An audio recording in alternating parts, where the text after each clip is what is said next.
26th and Penn.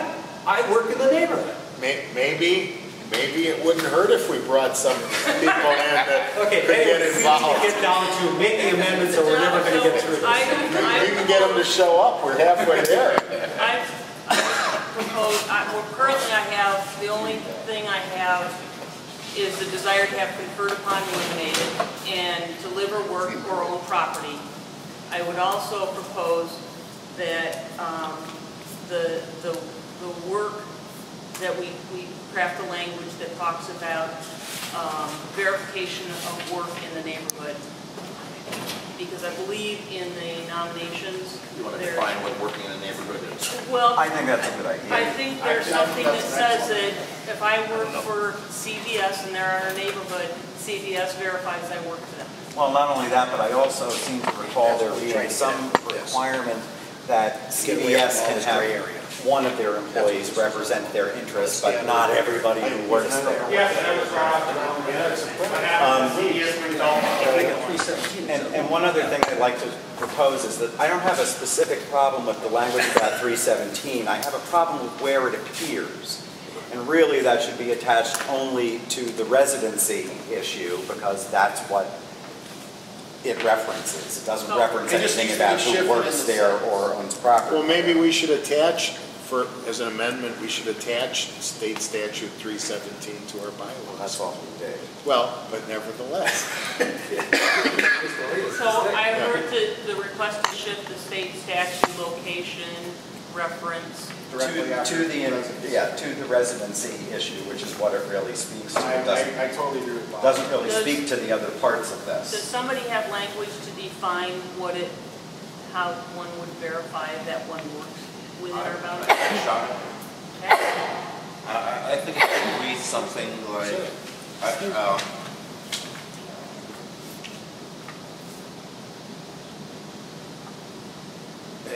that if somebody's employed in the neighborhood, that could be verified through a tax statement. So they have to have tax income with a business in the neighborhood? What do you mean? No, it doesn't have to be taxable income. It could be whether.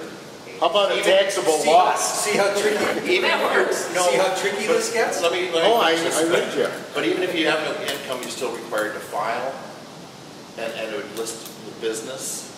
So they have your employee. But however, the bad thing about that, like for example, my wife works for Wells Fargo, which is not in the neighborhood. In that neighborhood, what if it lists Wells Fargo, but it's the, okay, take it back. I work for Hennepin County. I work at 1007 West Broadway near North. But on for tax purposes, it says 330 South 6th Street. So it shows a downtown address, so that doesn't necessarily mean I would work in what neighborhood. How about a note from your, how about each business? How about a note from the Senate, 317A?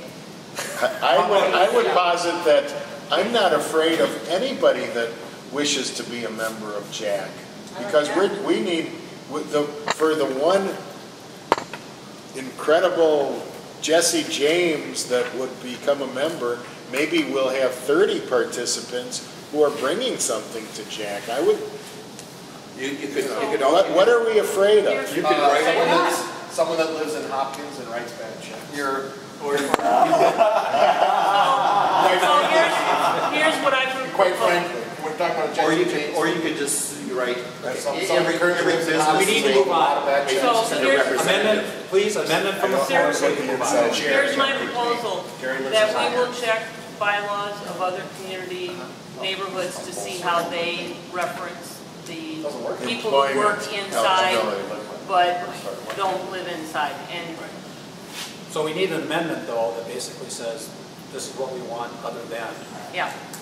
And then you would have to give us you would have to say it would be okay for us sneaky people to get another amendment that basically says we've checked with these other neighborhoods, this is what they say.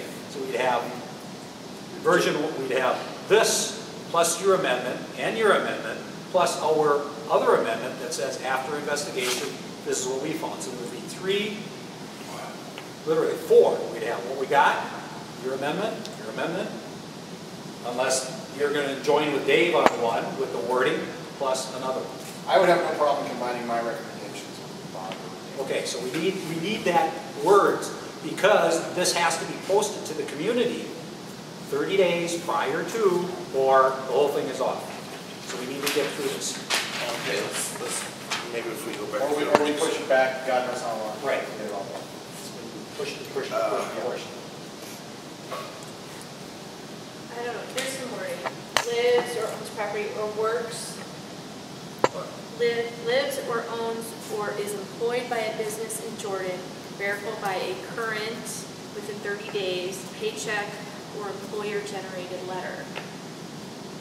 I mean, a tax return to me, I mean, could be old, outdated. That also kind of process. puts a time requirement on their employment, which is vague and non-specific, depending on the time of year anyway. Sure. So. Chip in. Yeah. Okay. Point of order, just real quick here. That is a constitutional violation. Whatever. Well, to ask someone to get a paycheck stub or something like that, you just, A letter from your letter, you know, driver's license. How does that violate the Constitution? I'm just trying to figure it out. Well, it's unconstitutional to require someone to be a part of a neighborhood organization and then require them also to get a letter from their employer to say that they work. It's not, no one's requiring them to be a member of the organization. If they want to be a voting member, they have to prove one of three things: residency, employment. So they have a property choice ownership. between those then? Yes. Okay. Yeah. Okay. I mean, but if they just work here, Yeah. how are you going to say, how are you going to prove that you work there? You just said proof of. Proof of residency, property ownership, or employment in the neighborhood. Oh, that's nice and sweet. That's my job. Say that again, residency. Employment or property ownership in the neighborhood. If you want to define what each of those things mean, have that. No, I like that. I like that. How about everybody else? Yeah. That sounds good. I mean, once you let the landlords in, what So- are you afraid of? Yeah. So the request is to shift the language of the state statute to, Residency. Yes, right behind residency. Right, yeah, yeah. And to live or work or own property and prove residency, to prove residency, employment, or property ownership in Jordan.